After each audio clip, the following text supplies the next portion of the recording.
अस्सलाम वालेकुम। Welcome to the 10th class. हमने अभी तक 4 फ्रेगमेंट्स पढ़ लिए हैं। हर्फ ऑफ जर, हर्फ ऑफ नसब पढ़ लिया है हमने हमने मौसूफ़ सिफ़ा पढ़ लिया है, हमने मुदाफ़ मुदाफ़ इलैहि पढ़ लिया है। और ये जो आखिरी फ्रेगमेंट है वो है इस्मुल इशारा और मुशारुन इलैहि। इसके बाद हम कुछ एग्जांपल्स देखेंगे जिसके अंदर सारे जो फ्रेगमेंट्स हैं वो साइमल्टेनियसली यूज़ हो रहे होंगे। तो इस्मुल इशारा मुशारुन इलैहि बेसिकली इसका जो इंग्लिश में मतलब है वो होते हैं पॉइंटिंग वर्ड्स। वो वर्ड्स जिससे आप किसी की तरफ पॉइंट करते हुए पुकारते हैं। That board, that marker, that phone, this book, this pen. ये सारी वर्ड्स जो आप किसी की तरफ पॉइंट करते हुए बोलते हैं ये पॉइंटिंग वर्ड्स कहलाते हैं और अरबिक में इस्मुल इशारा कहलाते हैं। जब आपके कोई करीब चीज़ होती है तो आप दिस यूज़ करते हो, दिस मार्कर। अगर मेरे पास मार्कर कहीं दूर रखा है, वहाँ पे रखा हुआ है, तो मैं उसे बोलूँगी दैट मार्कर। ठीक है। तो ये जो शुरू की 2 लाइंस हैं वो करीब वाली चीज़ों के लिए हैं और ये जो लास्ट की 2 लाइंस हैं ये दूर वाली चीज़ों के लिए हैं। ये पहली वाली जो लाइन है हॉरिजॉन्टल, ये मैस्कुलिन लाइन है, दूसरी फेमिनिन लाइन है करीब वाली चीज़ के लिए। इसमें यहाँ पे जो पहली वाली लाइन है ये मैस्कुलिन है और ये दूसरी फेमिनिन है। यहाँ पे हमने जिस तरह पुराने चार्ट्स पढ़े हैं, सबसे पहले सिंगुलर की लाइन है, फिर पेयर वाले की लाइन है, फिर प्लूरल की लाइन है। अब इनके मीनिंग्स क्या हैं?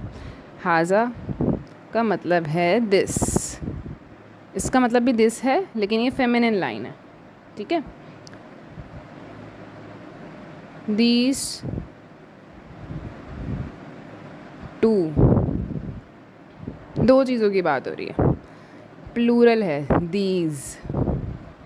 हा उलाई का मतलब है दीज, हाजानी का मतलब है और हातानी का मतलब है दीज टू। ठीक है। अब जालिका का मतलब है और तिलका का मतलब है दैट। दैट मैं कभी यूज़ करूँगी जब मेरे पास मैं किसी दूर की चीज़ को पॉइंट आउट कर रही होंगी। रानी का मतलब दैट टू, कोई 2 चीज़। ठीक है। और उलाई का मतलब दोज। फॉर एग्ज़ाम्पल कोई करीब से मेरे पास ग्रुप ऑफ पीपल जा रहा होगा तो मैं बोलूँगी कि दीज पीपल। कोई दूर से मेरे पास ग्रुप ऑफ पीपल या ग्रुप ऑफ एनीथिंग जा रहा होगा तो मैं बोलूँगी दोज पीपल। सही है। अब इसके अंदर कुछ चीज़ें हम समझेंगे कि इस्मुल इशारा मेरे पास होता है पॉइंटिंग वर्ड्स। मुशारुन इलैहि क्या होता है? जिस पे पॉइंट किया जा रहा है। जैसे दैट, काव के अंदर दैट इस्मुल इशारा है और काव मुशारुन इलैहि है। ठीक है। इस्मुल इशारा मुशारुन इलैहि के अंदर जो चीज़ें याद रखनी है आपको वो ये है कि दोनों की सारी 4 के 4 प्रॉपर्टीज़ सेम होंगी, चारों प्रॉपर्टीज़ सेम होंगी। दूसरा ये कि जो इस्मुल इशारा मुशारुन इलैहि है वो हमेशा एक दूसरे के बराबर में होगा और मुशारुन इलैहि पे हमेशा अल लगा हुआ होगा। जो मुशारुन इलैहि है उस पर हमेशा अल लगा हुआ होगा, ये बात याद रखनी है। अब हम आ जाते हैं कुछ एग्जाम्पल्स पर। एक दफ़ा इस चार्ट को दोबारा रिव्यू करने के बाद तो आपको इस तरह याद रखना है कि पहली लाइन मैस्कुलिन वाली ही होती है और सेकंड लाइन फेमिनिन वाली ही होती है। और पहली लाइन के जो पॉइंटर वर्ड्स हैं वो किसको इशारा कर रही हैं? करीब की चीज़ों की। ठीक है। हाजा, हाजानी, हा उलाई, हाजी ही, हातानी, हा उलाई। फिर दूर वाली चीज़ों को पॉइंट करने के पॉइंटर्स कौन से हैं? रालिका, रानिका, उलाइका, तिलका, तानिका, उलाइका। ठीक है। अब इसमें जो रफ़ा, नसब, जर, इनका जो स्टेटस होता है वो बेसिकली हो तो कुछ भी सकता है, वो डिपेंड करता है मुशारुन इलैहि के स्टेटस पे। जो भी मुशारुन इलैहि का स्टेटस होगा, मुशारुन इलैहि का जो भी स्टेटस होगा, जिस चीज़ पे पॉइंट किया जा रहा है उसका जो भी स्टेटस होगा वो ही स्टेटस इस्मुल इशारा का होगा। अब मुझे इसका स्टेटस कैसे पता चलेगा? इस्मुल इशारा का मुशारुन इलैहि के स्टेटस से पता चलेगा। क्योंकि ये जो होते हैं इस्मुल इशारा, ये होते हैं नॉन फ्लेक्सिबल। रफ़ा नसब ज़र तीनों की फॉर्म में मुझे हाज़ा ही दिखेगा, हाजी ही दिखेगा। इसकी फॉर्म चेंज नहीं होगी, हाजी ही, हाजी हु, हाजी हा, इस तरह चेंज नहीं होगी, सेम ही रहेगी रफ़ा नसब ज़र में। लेकिन ये है सिंगुलर और प्लूरल के बारे में कि ये होते हैं नॉन फ्लेक्सिबल। ये हमने नॉन फ्लेक्सिबल वाले टॉपिक में भी पढ़ा था। नॉन फ्लेक्सिबल का मतलब ये रफ़ा नसब ज़र तीनों के अंदर अपनी प्रॉपर्टीज़ अलग अलग शो नहीं करते, सेम रहते हैं। लेकिन ये जो पेयर वाले होते हैं ये रफ़ा और नसब ज़र के अंदर डिफरेंट दिखते हैं।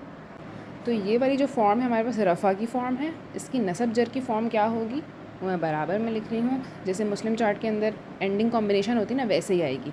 हाज़ानी है तो हाज़ैनी हो जाएगा, हातानी है तो हातैनी हो जाएगा, रानी का है तो ज़ैनी का हो जाएगा, तानी का है तो तैनी का हो जाएगा।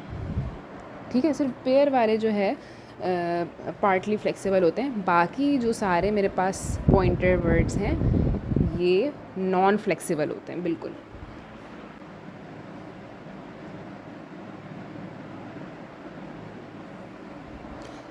अच्छा, ये मेरे पास इस्मुल इशारा मुशारा अलैहि कैसे है, क्योंकि सबसे पहले मुझे एक इस्मुल इशारा नज़र आ गया, एक पॉइंटर वर्ड नज़र आ गया, और आगे इसके जो इस्म मुशारुन अलैहि है अल किताबू, उसके पास साथ अल भी लगा हुआ है, तो ये पक्का इस्मुल इशारा मुशारुन अलैहि है। ठीक है, अब इसकी 4 प्रॉपर्टीज़ भी मैच होंगी।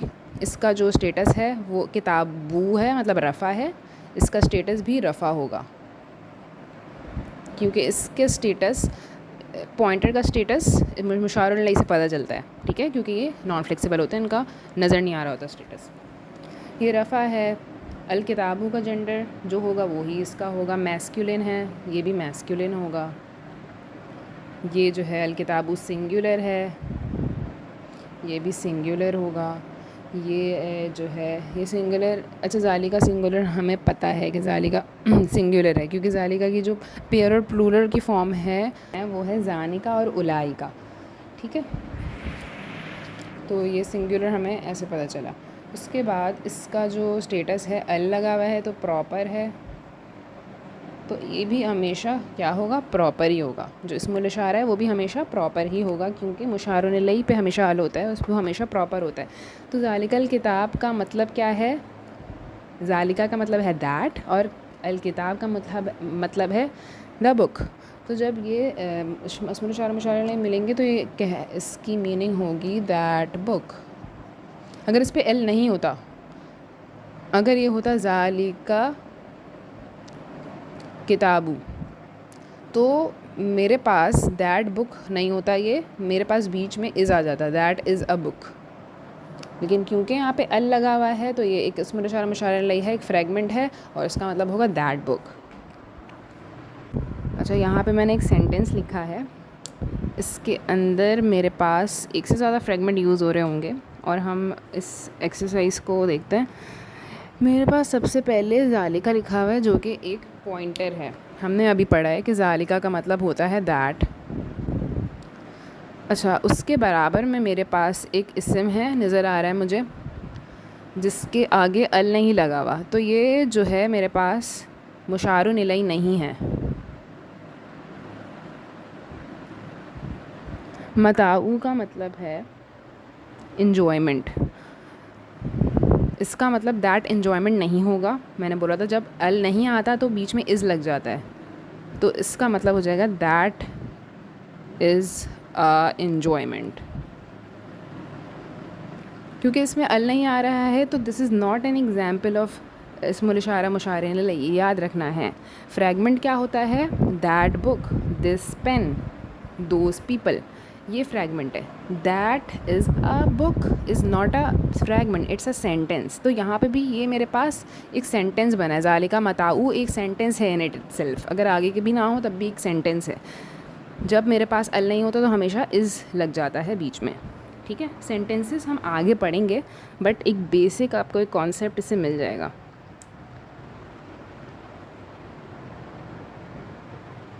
अब नेक्स्ट चीज़ क्या है, अगर मताऊ मुशारुन अलैहि नहीं है तो मैं देख रही हूँ मताऊ का जो स्टेटस है वो है लाइट, और इस पे अल नहीं लगा हुआ, और इसका जो नेक्स्ट वर्ड है उसका स्टेटस जर है, तो मुझे याद आएगा कि मैंने एक ऐसा फ्रेगमेंट पढ़ा था जिसका जो पहला इसम होता है वो लाइट होता है, अल नहीं होता उस पर, और उसके आगे वाले इसम पे जर होता है। तो वो क्या कहलाता है मेरे पास? मुदाफ़ मुदाफ़ इलैही, मुदाफ़ एंड मुदाफ़ इलैही। तो ये मताउल हयाती आपस में क्या हैं? मुदाफ़ मुदाफ़ इलैही हैं। और जब मुदाफ़ मुदाफ़ इलैही लग जाते हैं, आते हैं, तो उन दोनों वर्ड्स के बीच में क्या लग जाता है? एक ऑफ लग जाता है। तो दैट इज़ एन्जॉयमेंट ऑफ अल हयाती। क्या है मेरे पास? अल हयाती का मतलब है लाइफ। अल हयाती का मतलब है मेरे पास लाइफ। दुनिया का मतलब है मेरे पास बेसिकली लोवेस्ट को कहते हैं, दुनिया लोवेस्ट लाइफ को कहते हैं, वर्ल्डली कह लें आप, वर्ल्डली, लोवेस्ट या फिर वर्ल्डली। हयात दुनिया आपस में हम एक चीज़ नोटिस कर रहे हैं, अल हयाती और दुनिया की जो 4 प्रॉपर्टीज़ हैं वो सेम हैं, क्योंकि हमने एक लुक में देखा दोनों में अल आ रहा है, तो ये दोनों प्रॉपर हैं। अल हयाती पे तामर होता है, इस वजह से अल हयाती फेमिनिन है, और दुनिया के एंड में अलिफ आ रहा है, इस वजह से ये भी फेमिनिन है, तो दोनों फेमिनिन भी हैं। अच्छा, इसका जो स्टेटस है वो जर है, और दुनिया हमारे पास अलिफ़ है। इस अलिफ़ की एंडिंग वाले जो वर्ड्स होते हैं वो नॉन फ्लेक्सिबल में आ जाते हैं। नॉन फ्लेक्सिबल हमने पढ़ा था, अलिफ़ की एंडिंग होती है, या की एंडिंग होती है, ठीक है। तो ये भी नॉन फ्लेक्सिबल है, इस वजह से असल में क्या है? ये जर, ठीक है, ये जर है, लेकिन हमें नज़र नहीं आ रहा क्योंकि ये नॉन फ्लेक्सिबल है। क्यों है जर? क्योंकि ये दोनों आपस में जब 4 प्रॉपर्टी सेम होती हैं तो आपस में कौन सा फ्रैगमेंट होते हैं? मौसूफ़ सिफ़ा, ठीक है, मौसूफ़ सिफ़ा है, इस वजह से ये भी जर है। अब जो चीज़ है हमारे पास है, ये अल हयाती सिंगुलर है और अल दुनिया भी सिंगुलर है, ठीक है, सिंगुलर चीज़ की बात हो रही है।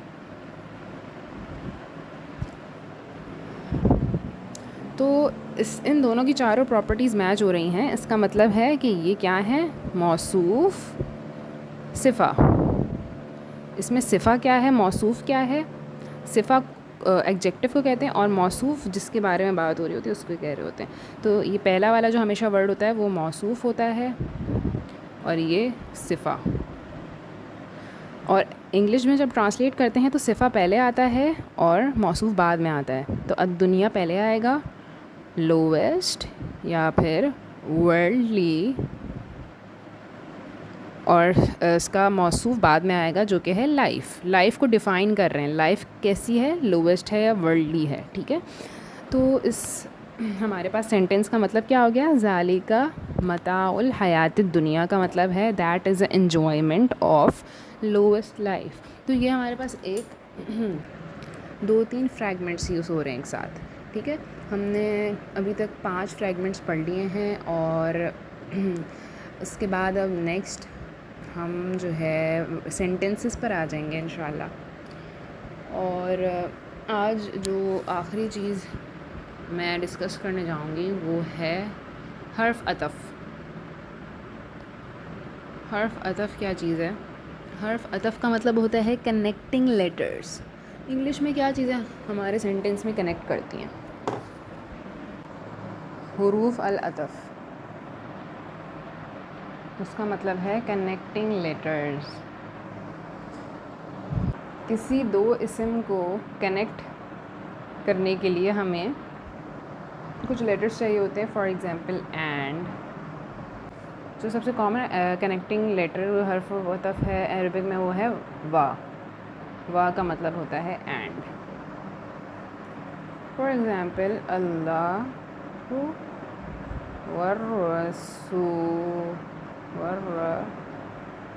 वर्रसूलु,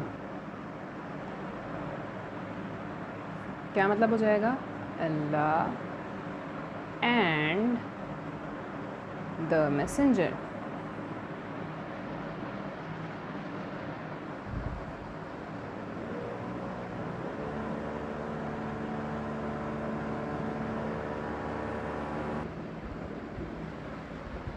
अच्छा, एक और प्रॉपर्टी क्या होती है वाह की, इस हर्फ ऑफ अतफ़ इस हर्फ ऑफ अतफ़ की एक और प्रॉपर्टी क्या होती है कि ये जो लंबे लंबे सेंटेंसेस होते हैं इसमें अगर एक से दो या ज़्यादा बार रीअकर हो रहा होता है तो जो स्टेटस पहले वाले इसम का होगा वो उसको कैरी करवाएगा आगे वाले इसम में। उसके बाद एक और वाह आ गया, एक और एंड आ गया, तो अगले वर्ड का भी स्टेटस वो कैरी कराएगा। फॉर एग्जांपल इस वाले इसम का स्टेटस जर है तो वो अगले इसम का स्टेटस भी वाह की वजह से जर ही होगा। ठीक है, ये कैरी भी कराता है स्टेटस को। तो बेसिकली हमारा ये वर्ड्स का फ्रेगमेंट्स का कॉन्सेप्ट हो गया है यहाँ पे ऑलमोस्ट। कुछ चीज़ें हैं अगर जो बीच बीच में हम ऐड करेंगे आगे फर्दर जब हम प्रोसीड करेंगे अपनी स्टडीज़ में। और अब जो हमारा स्टार्ट होने जा रहा है वो सेंटेंसेस हैं, सेंटेंस बनाना सीखेंगे, उसके अंदर कौन कौन से पार्ट्स होते हैं वो देखेंगे हम। ठीक है इंशाल्लाह।